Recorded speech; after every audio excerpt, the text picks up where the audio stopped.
Now, Tom Fitton, he's the president of Judicial Watch. Sidney Powell, General Michael Flynn's defense attorney, former federal prosecutor, best-selling author.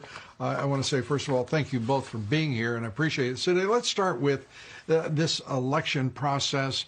We just heard from John Solomon that the FBI indeed is being diligent, is involved, and we all hope he is exactly right. Your thoughts first about the knowledge now that the Justice Department is involved in this review of the election. Well, I'm delighted to hear that. I think there are any number of things they need to investigate, including the likelihood that 3% of the vote total was changed in the pre-election voting ballots that were collected digitally by using the Hammer program and a software program called Scorecard. That would have amounted to a massive change in the vote that would have gone across the country and explains a lot of what we're seeing. In addition, they ran an algorithm to calculate votes they might need to come up with for Mr. Biden in specific areas. I think that explains what happened in Michigan, where the computer glitch resulted in a change of votes of about 5,500 in favor of President Trump, just in one of 47 districts. All those districts need to be checked for that same, quote, software glitch, end quote, that would change the result in Michigan dramatically. The same thing is happening in other states. We've had hundreds of thousands of ballots mysteriously appear solely for Mr. Biden, which is statistically impossible as a matter of mathematics. It can all be documented. We are putting it into materials that we will file in federal court, and we need to seek relief in multiple states to enjoin the certification of any election results. Tom Fitton, as you listen to Sidney, that sounds like a strong case for a straightforward allegation of fraud. The two programs that she just mentioned, I'm going to ask you right now, have you ever heard of them? Because I had not heard of them.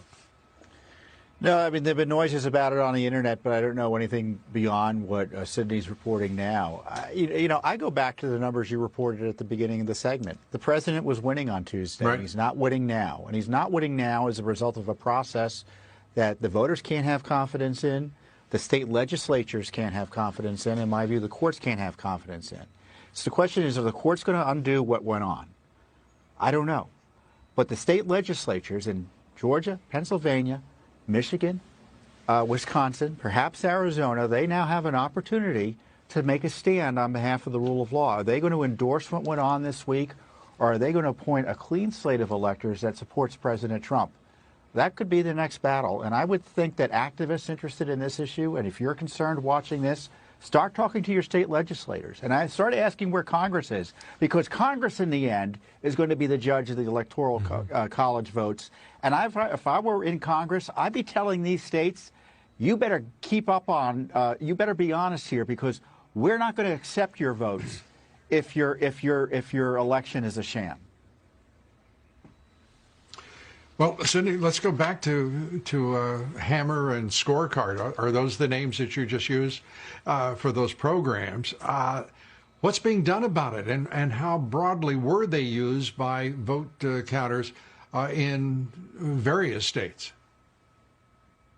I think they were very broadly used, but not by the vote counters. They were used by the forces in the Democratic operatives that had access to these programs through the government access points that they have, and used it illegally to change votes in this country. It's got to be investigated probably by the president's most trusted military intelligence officials who can get into the system and see what was done.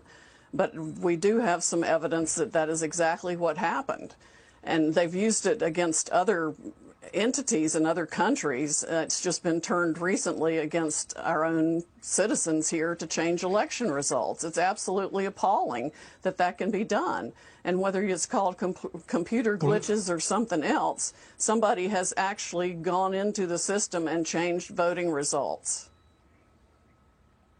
That's called intervention in our elections, irrespective I guess if they were Russia or China, we'd refer to them as meddling.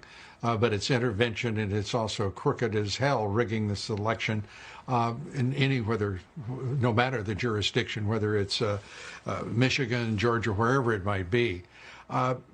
What can we do about it? Because the Department of Justice, I mean, if there's evidence of that program, why not just turn it over to the Justice Department and say, and go to the courts and say, this has got to stop now. Here is the way in which it was done. Well, we've been trying to get their attention, and we're going to try even harder, and we'll have to put it in a federal lawsuit, apparently, and get as much of it out as we possibly can. We have some excellent witnesses on the issue. But this is coup 5.0, Lou. I mean, there was no reason to think that the Democratic operatives who spent hundreds of millions of dollars creating the Russia hoax, the Steele dossier, taking us through a special counsel operation for 2 years, trying an impeachment hoax, the apocalypse hoax, the obstruction hoax, wouldn't go so far as to create every means of voter fraud they could come up with to steal this election. That's exactly what happens. The president must fight back now in every way, shape, or form. We cannot let this republic be stolen by the Democratic operatives who want to destroy the republic and make it a socialist country where they continue to line their pockets with these backdoor global deals like the Biden laptop from hell exposes. Well, Sidney, I think you're exactly right about that not happening. Let's turn, Tom Fitton. You've pointed out in our discussions that these legislatures are Republican controlled. Who can take that message to them, and precisely how likely is it that they would be receptive to a clean slate of electors who would represent, say, the state of Pennsylvania? That's a Republican legislature, and stand up for the integrity of elections and support the president. Well, you know, the focus from the media and activists and regular voters and citizens need to be brought to bear here. Certainly the information we're learning from campaign activists on the ground, independent journalists like John Solomon, the work of Judicial Watch should also be brought to bear. I mean, we knew going into this election in Pennsylvania, Lou, there were 800,000 extra names in the rolls in Pennsylvania. Nevada County has 154,000 inactive names on the rolls. Clark County, Nevada, I mean.